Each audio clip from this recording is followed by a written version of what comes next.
gold digger laughed at his old car. 5 years later he bought her entire neighborhood. The rusty pickup truck sputtered to a halt at the intersection of Ellison Avenue and 23rd Street, drawing curious glances from passers-by. Marcus Doyle turned the key twice more before the engine finally died with a wheeze. Perfect, he thought. The vehicle's dilapidated condition only enhanced his disguise.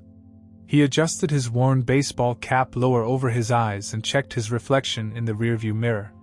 The 5 o'clock shadow, faded denim jacket, and work boots completed the image of a city maintenance worker, exactly what he wanted people to see. Marcus had built MDG Development from nothing into one of the city's most successful real estate firms by understanding one fundamental truth: knowledge was power.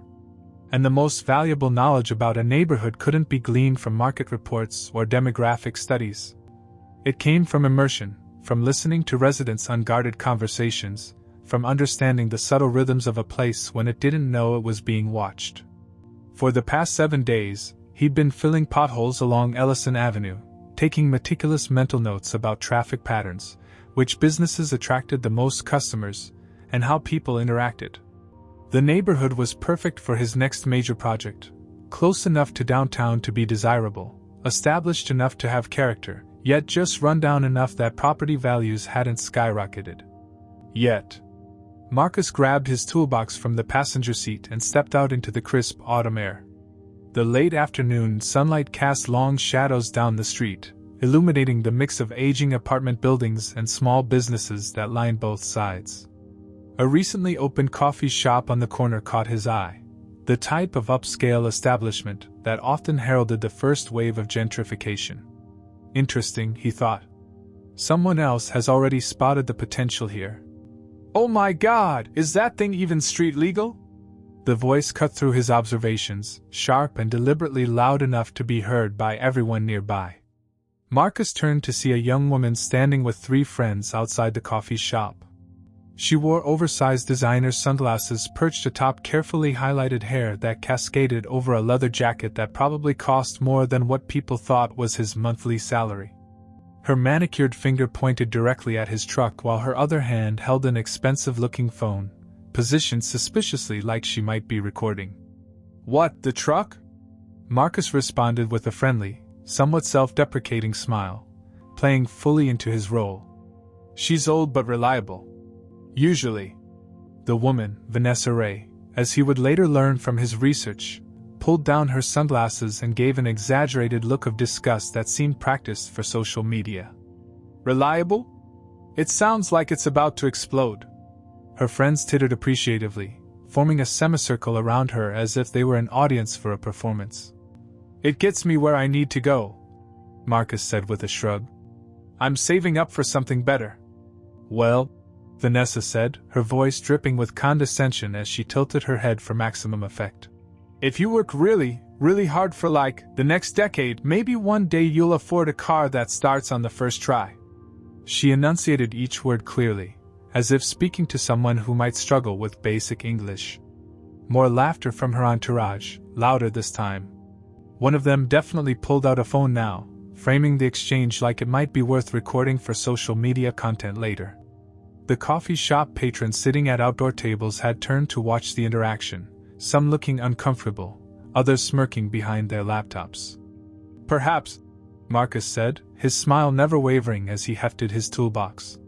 "Have a nice day, ladies." As he walked away, he could hear Vanessa loudly speculating to her friends about how much, or rather, how little, people like that must earn. "Can you imagine living like that? I would literally die." More laughter. Marcus wasn't angry. In fact, he was grateful. In 5 minutes, Vanessa had confirmed something important about this neighborhood and its current trajectory.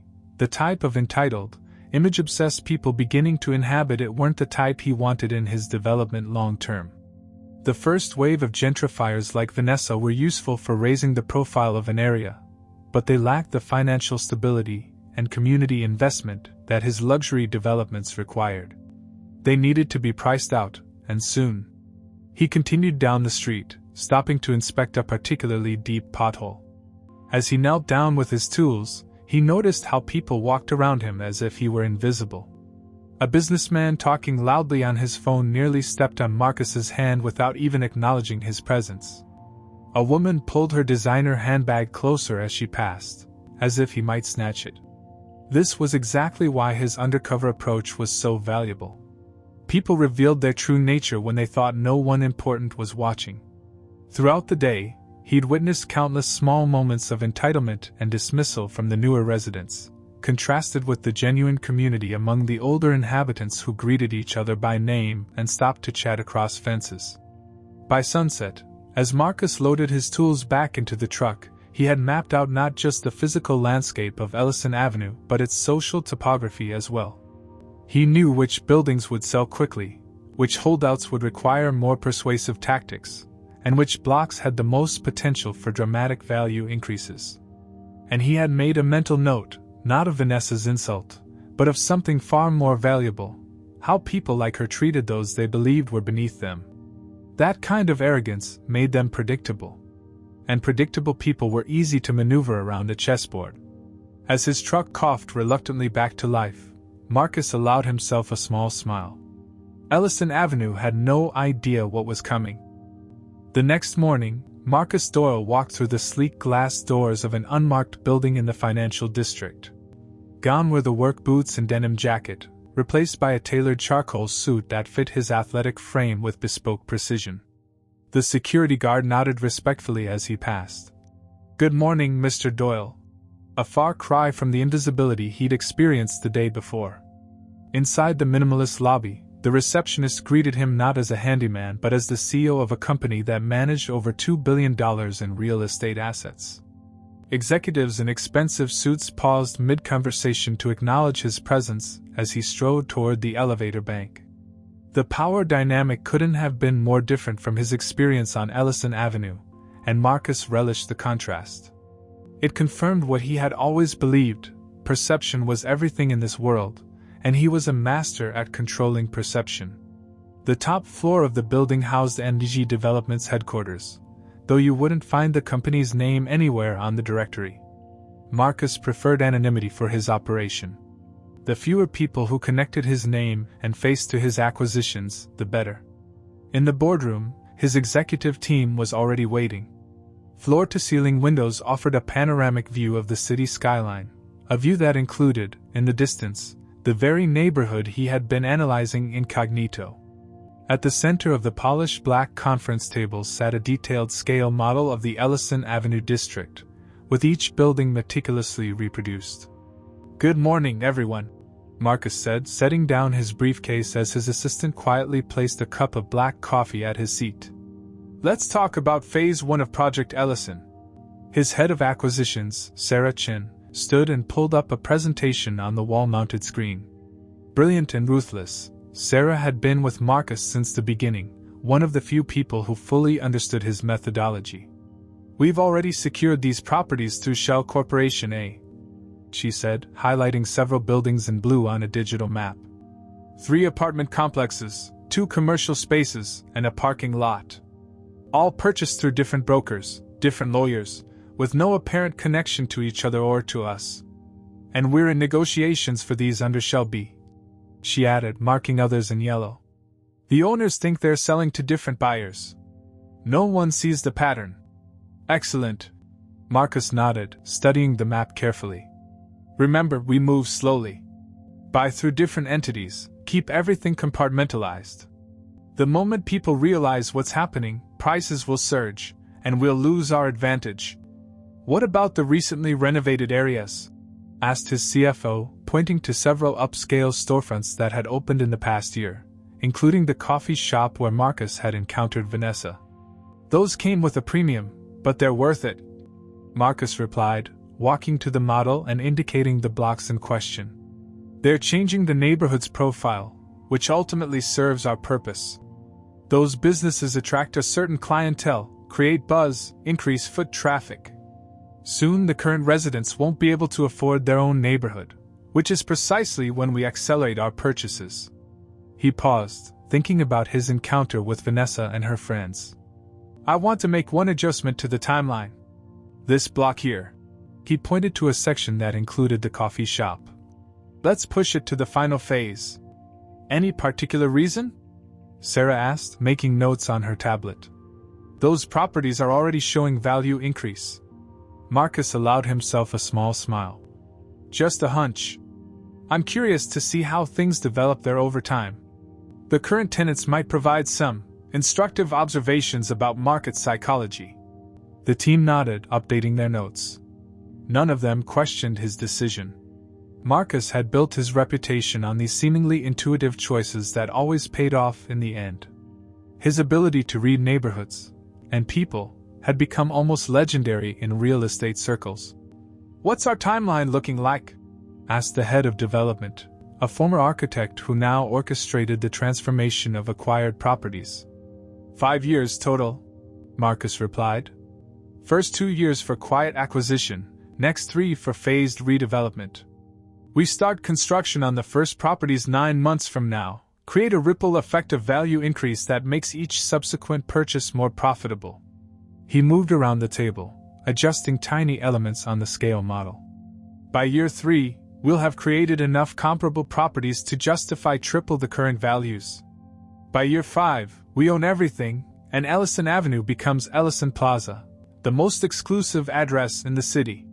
The team spent the next hour discussing specifics, which architects to hire for which buildings, how to navigate zoning variances, which city officials needed to be cultivated for support.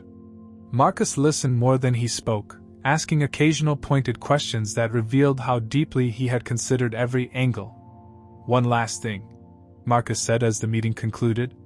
Remember our cardinal rule: no one talks about Project Ellison outside this room. No social media posts about the neighborhood, no casual mentions at parties, nothing. The whole operation depends on discretion.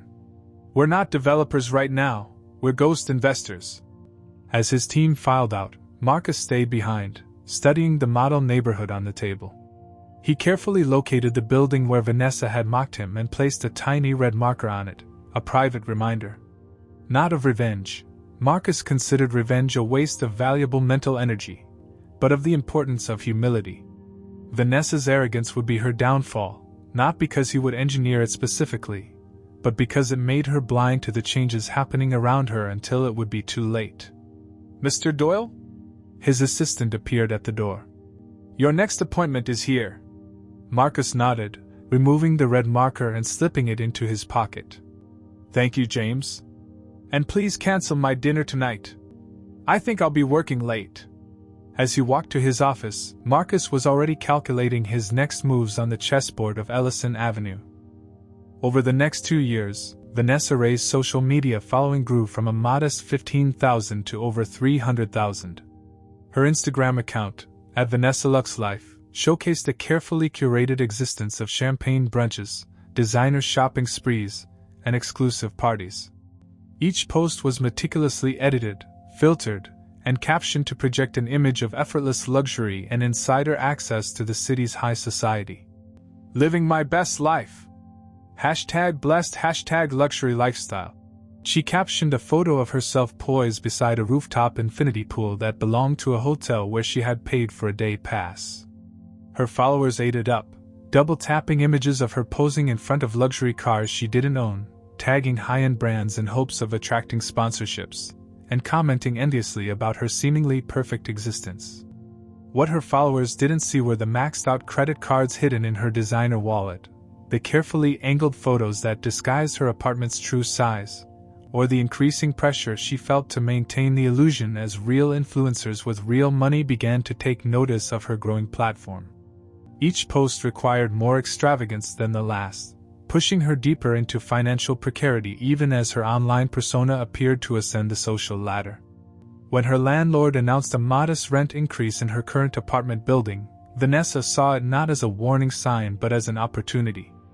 I need to upgrade anyway, she told her friend Zoe over drinks she could barely afford. My followers expect a certain aesthetic, and this place isn't cutting it anymore. Through a realtor friend who was eager to be featured on her Instagram, Vanessa found a newly renovated apartment in a historic building on Ellison Avenue, the same neighborhood, but now with marble countertops, hardwood floors, and the kind of architectural details that would provide perfect backdrops for her content. The property management company, Ellison Heights LLC, offered her what seemed like a special rate on a 3-year lease. "We're looking for the right tenant to set the tone for the building," the leasing agent explained, flattering Vanessa's ego perfectly. "Someone with influence and style." Vanessa signed immediately, not bothering to research the company or read the fine print that allowed for market adjustments after the first year. She had no idea that Ellison Heights was one of Marcus Doyle's many shell corporations, or that her new home was part of a much larger plan already in motion. All she saw was the gleaming subway tile in the bathroom and the perfect light that streamed through the bay windows every morning, ideal for her daily outfit posts. As Vanessa settled into her upgraded lifestyle, subtle changes continued around her. The bodega on the corner became an artisanal cheese shop almost overnight. The laundromat across the street was now a mixology bar where bearded bartenders in suspenders crafted $16 cocktails. The families that had lived in the neighborhood for generations gradually disappeared, replaced by young professionals and wealthy empty nesters who wanted to be close to the city's cultural amenities. "Have you noticed how much nicer this area is getting?" Vanessa remarked to Zoe over coffee at what had once been a family-owned diner but was now a boutique cafe charging $7 for a latte and $12 for avocado toast. "Last week I saw an actual celebrity going into that new sushi place." "Nice for some," Zoe replied, looking uncomfortable as she stirred her coffee. "My rent just went up by 40%. I can't afford it anymore, so I'm moving in with my sister next month. Her place is all the way in the suburbs." Vanessa made sympathetic noises and promised to visit, but internally she felt a surge of superiority.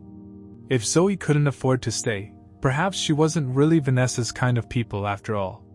Besides, the changing neighborhood only enhanced Vanessa's content. The more exclusive the area became, the more authentic her luxury lifestyle appeared to her followers. When her lease hit the 1-year mark, Vanessa received notice of a 20% rent increase, significant, but not catastrophic. She tightened her budget elsewhere, canceling her therapy sessions and cutting back on groceries while still maintaining her public persona of boundless prosperity. "Treating myself to a little retail therapy. #self-care. She posted after maxing out another credit card on a designer handbag that she knew would generate affiliate link revenue if enough followers clicked through. One by one, Vanessa's original friends moved away, priced out of the rapidly gentrifying neighborhood. She barely noticed their absence, too busy cultivating relationships with newer, wealthier acquaintances who had moved into the renovated buildings around her. Most of them were like her, creating carefully crafted images of success while struggling to maintain them, but some had genuine wealth, and Vanessa worked tirelessly to ingratiate herself with them. "This is it," she told herself as she was invited to the opening of a new rooftop lounge owned by a minor celebrity. She spent 3 hours that afternoon planning her outfit, doing her makeup, and scripting the captions she would use for the inevitable social media content. "I'm finally in the rich circle." She had no idea that the circle was closing around her, orchestrated by a man she had long forgotten mocking on a street corner. In the 3rd year of Project Ellison, Marcus Doyle received regular reports about the neighborhood's transformation. Property values had increased by 62%. The demographic had shifted precisely as projected. And Vanessa Ray's social media presence had become, ironically, an excellent barometer for the changing landscape. She posts about every new business, every celebrity sighting, every exclusive event, Sarah Chen noted during their quarterly review. "It's like having our own neighborhood marketing team, and we don't even have to pay her." Marcus smiled slightly as he reviewed photos of Vanessa posing in front of buildings his company secretly owned. "Some people are useful without ever realizing it," he observed. "Let's make sure her lease doesn't face too severe an increase just yet. I want her to stay right where she is a little longer." What neither Marcus nor Vanessa realized was that her carefully constructed house of cards was already beginning to waver. As the neighborhood became genuinely exclusive, the gap between her projected image and financial reality widened dangerously.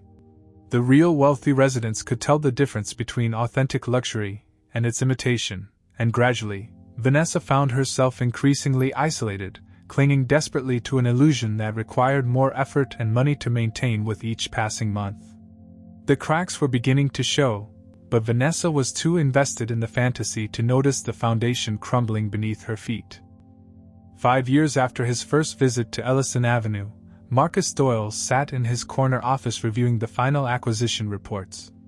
Floor-to-ceiling windows provided a commanding view of the city, including the now transformed neighborhood that had been the focus of his attention for half a decade. Project Ellison had progressed better than even he had anticipated. Property values had tripled. The last holdouts had finally sold, and now, through various holding companies, MBG Development owned every building on the avenue, including Vanessa Ray's. The tenant meeting is scheduled for tomorrow at 7 p.m., his assistant reminded him, placing a sleek folder on his desk. The property management team has prepared these talking points regarding the renovation timeline and relocation options. Will you be sending a representative, or would you like me to draft a more detailed brief for the property manager? Marcus looked up from his computer, his fingers pausing over the keyboard. This was usually the point where he would delegate such a routine matter to a subordinate. Tenant meetings were typically handled by property managers or, at most, mid-level executives. The CEO of a billion-dollar development firm didn't personally announce rent increases to residents. But something made him hesitate, a memory of a street corner, a rusty truck, and contemptuous laughter. Neither, he said after a moment's consideration. I think I'll handle this one personally. His assistant raised an eyebrow slightly, the most surprise he ever allowed himself to show. The entire building, sir? It's 48 units. Yes, Marcus confirmed, turning back to his computer. Clear my schedule for those hours. And have the car ready at 6. The following evening, Marcus arrived at the community room of Vanessa's building 15 minutes early, dressed in a bespoke suit that subtly communicated wealth without ostentation, the uniform of the truly powerful.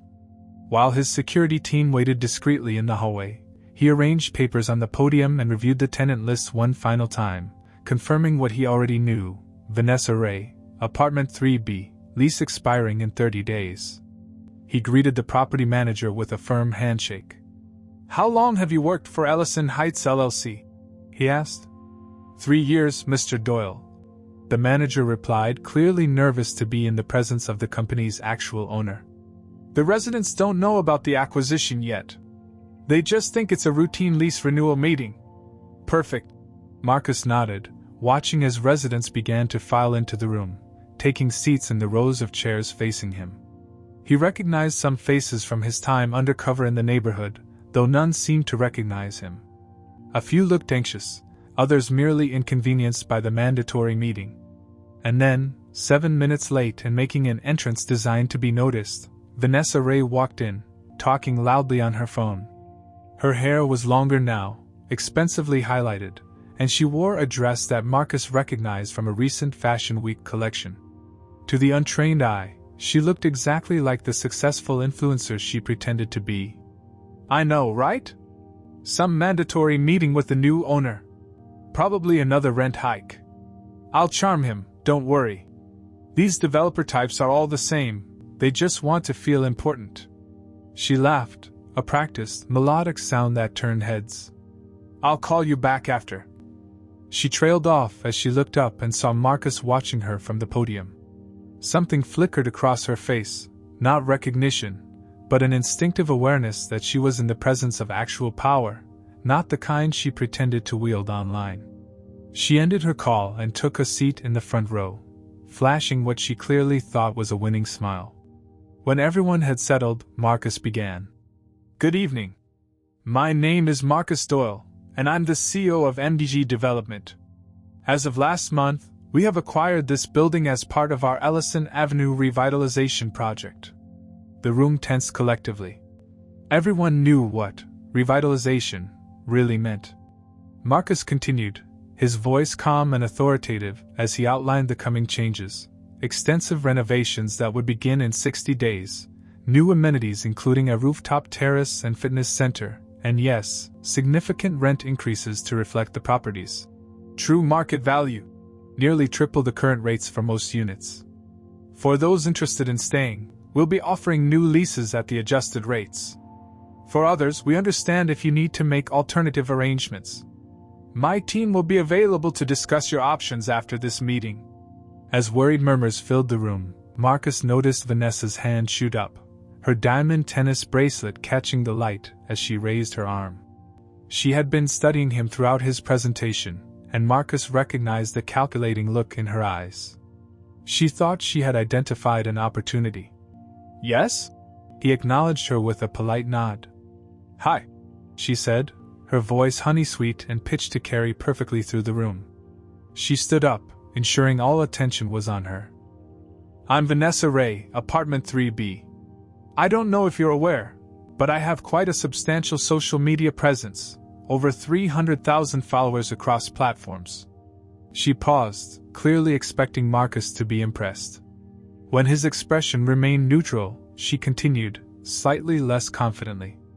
Anyway, I'd love to discuss a potential collaboration. Perhaps I could showcase the building's transformation to my followers in exchange for, some consideration on my lease terms? It would be excellent exposure for your company. Marcus smiled politely, the kind of smile that never quite reached his eyes. Ms. Ray, that's an interesting proposal. He paused, looking at her more carefully, as if trying to place her face. Actually, have we met before? Vanessa faltered slightly. I don't think so. I would remember meeting someone like you. She gave a small, flirtatious laugh that had probably worked on less powerful men in the past. Are you sure? About 5 years ago, right outside what used to be Harmony Coffee on the corner. The room watched in curious silence as confusion gave way to dawning recognition on Vanessa's face. Her complexion paled visibly as the memory surfaced.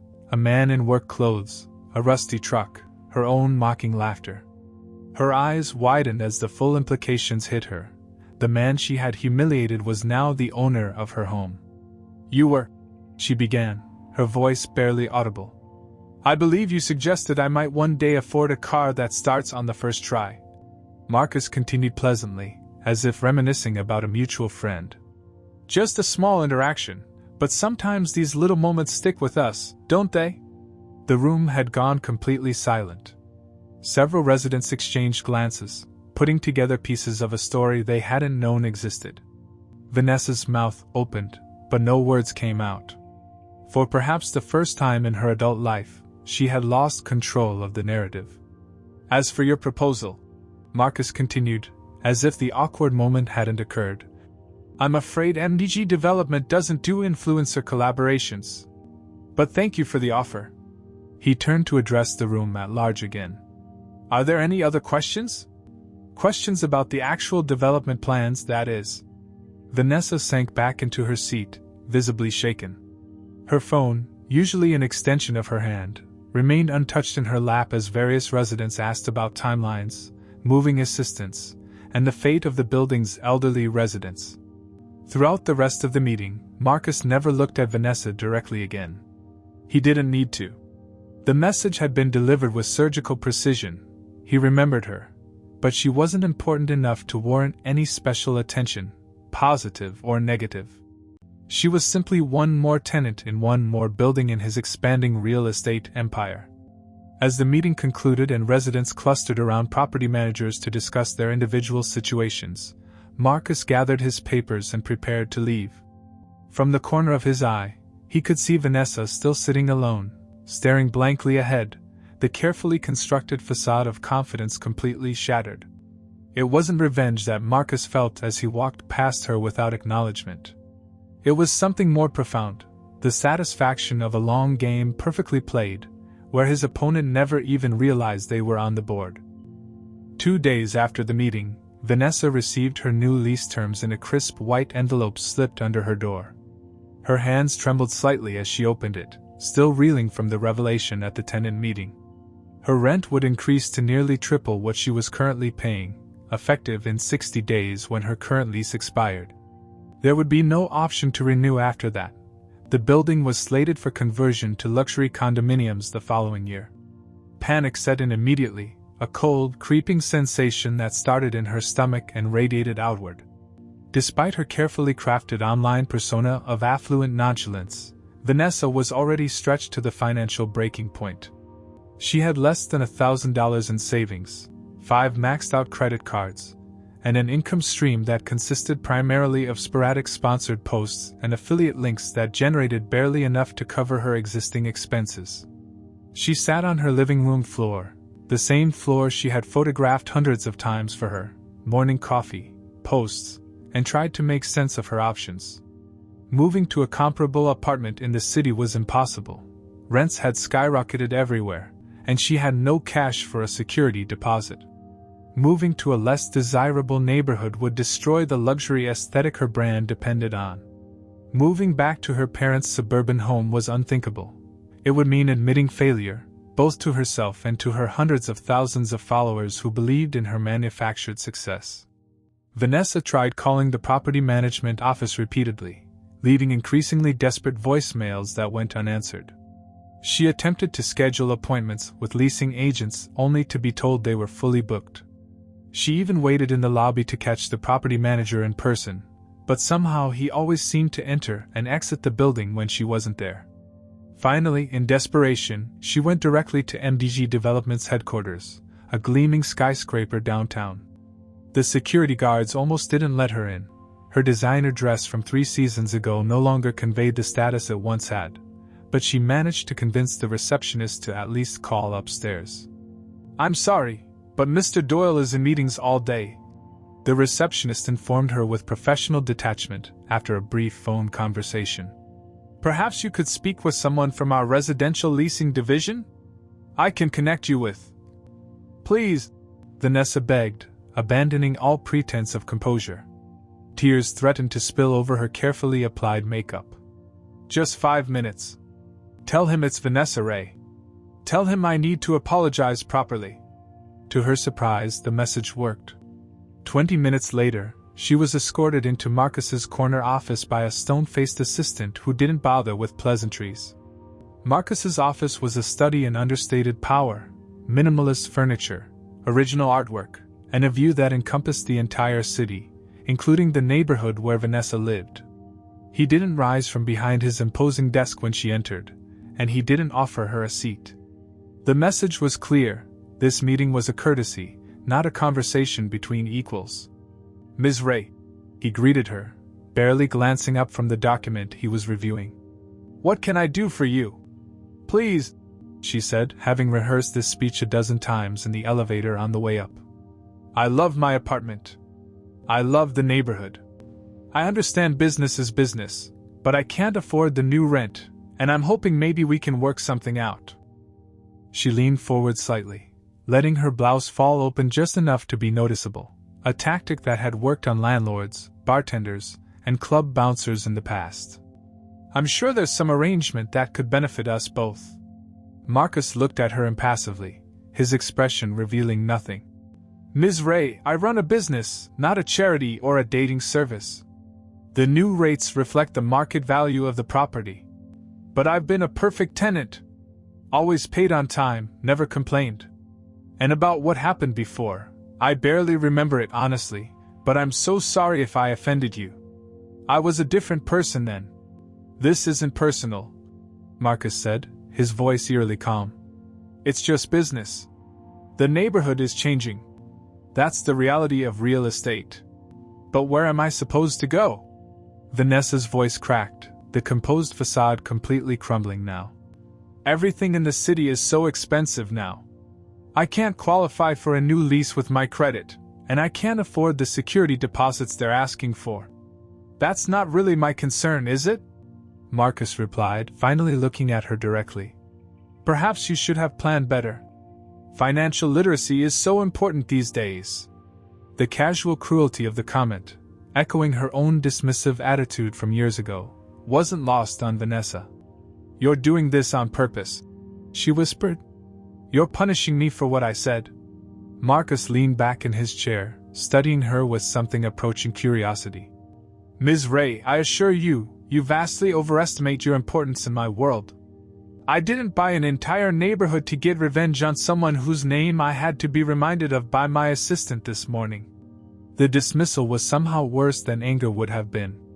Vanessa left the office in tears, but her humiliation quickly turned to anger during the cab ride home. By the time she reached her apartment, rage had crystallized into a plan. That night, she posted a lengthy Instagram story about predatory developers and exploitation, naming Marcus and MDG Development directly. She detailed how a vindictive billionaire was forcing her and countless others out of their homes as punishment for a minor misunderstanding years ago.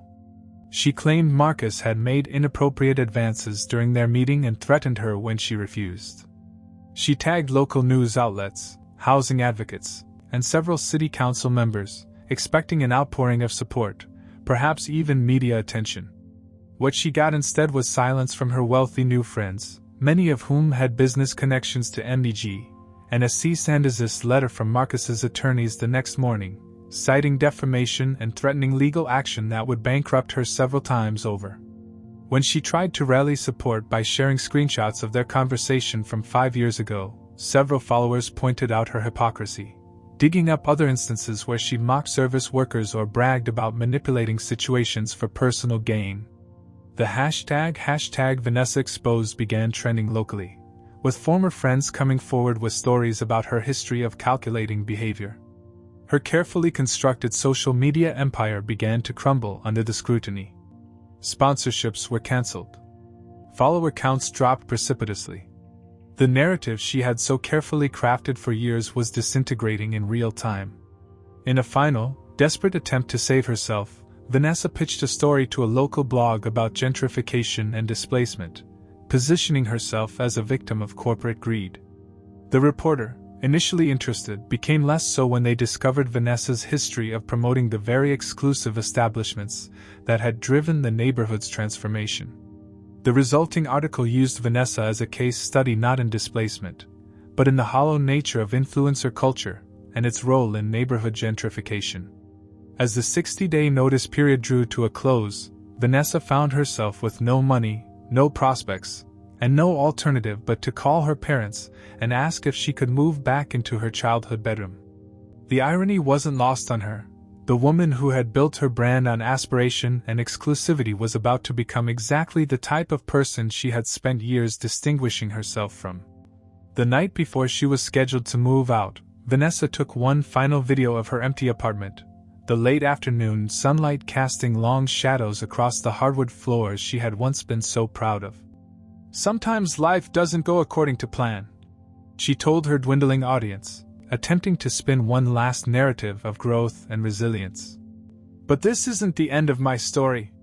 It's just a plot twist." What she didn't know was that in Marcus Doyle's office, no one was watching. Her name hadn't been mentioned in weeks. The chessboard had moved on, and she had already been forgotten, just another piece captured and removed from play. Vanessa closed the browser tab and leaned back in her chair, confronting a reality she had spent years avoiding. The influencer lifestyle she had curated wasn't just financially unsustainable, it had been built on a foundation of deception, both of her followers and herself. Her parents' modest 3-bedroom house felt suffocating after years of pretending to live in luxury, but it was the only option she had left. Meanwhile, across town, Marcus Doyle stood before a gathering of city officials, investors, and media for the grand unveiling of Ellison Plaza. The former middle-class neighborhood had been transformed into a gleaming mixed-use development of luxury condominiums, high-end retail spaces, and exclusive restaurants.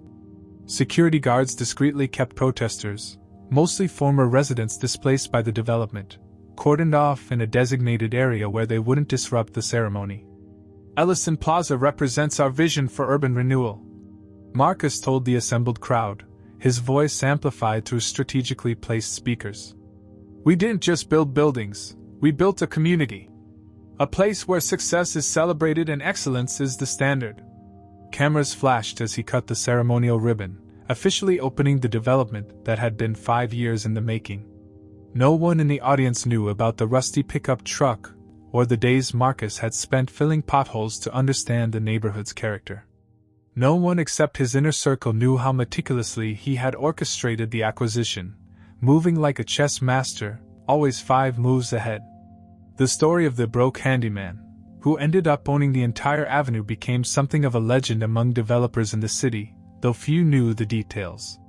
Marcus never told the story himself. He had no interest in humiliating Vanessa Ray or anyone else who had underestimated him. The victory was in the result, not in public recognition of how he had achieved it. After the ceremony, as the champagne flowed and deals were struck in quiet corners, Marcus slipped away from the crowd. He walked through the plaza that bore his company's subtle insignia on every cornerstone. No one recognized him without the context of his office or a formal introduction. He was just another well-dressed man enjoying the evening, another face in the crowd he had curated as carefully as Vanessa had once curated her online persona. He paused at a commemorative plaque near the central fountain, reading the words about visionary development and neighborhood transformation. There was no mention of the families who had lived here for generations before being priced out, no acknowledgement of the community that had been dismantled to create this new one. In the grand scheme of things, they were footnotes, not chapters. A young couple walked past, the woman pointing excitedly at a storefront. "We should put our name on the waiting list for an apartment," she said. "I heard they're almost all pre-sold." Marcus smiled slightly. The cycle would continue. These new residents would eventually be replaced by even wealthier ones, and the city would go on evolving, neighborhood by neighborhood, block by block. As he continued his solitary walk through the property he owned, Marcus wasn't thinking about Vanessa Ray or her humiliation. That had never been his goal, merely a coincidental byproduct of a plan set in motion long before he met her. What he felt instead was the quiet satisfaction of power exercised patiently and precisely. The true victory wasn't in buying her building or even the entire neighborhood. The victory was in understanding something that Vanessa and people like her never would. True power doesn't announce itself. It doesn't need validation or followers or flashy displays. True power works silently, builds methodically, and changes the world without asking for credit. 2 weeks later, in a corner office overlooking his next target neighborhood, Marcus reviewed preliminary reports from his research team. A small note at the bottom of page 17 caught his eye. Potential roadblock: community activist Vanessa Ray organizing resistance to development through social media. A photo showed a very different Vanessa from the one he remembered. No designer clothes, no careful makeup, just a woman with a megaphone addressing a small crowd outside a neighborhood community center. The caption read, "Former influencer now leading anti-gentrification efforts after personal experience with displacement." Marcus set the report aside without comment. Perhaps she had learned something valuable after all. It wouldn't stop his next project, nothing could at this point, but there was a certain symmetry to it that he appreciated. Everyone had their role to play in the ever-changing landscape of the city. He turned his attention to more pressing matters, already thinking about his next acquisition, his next transformation, his next victory.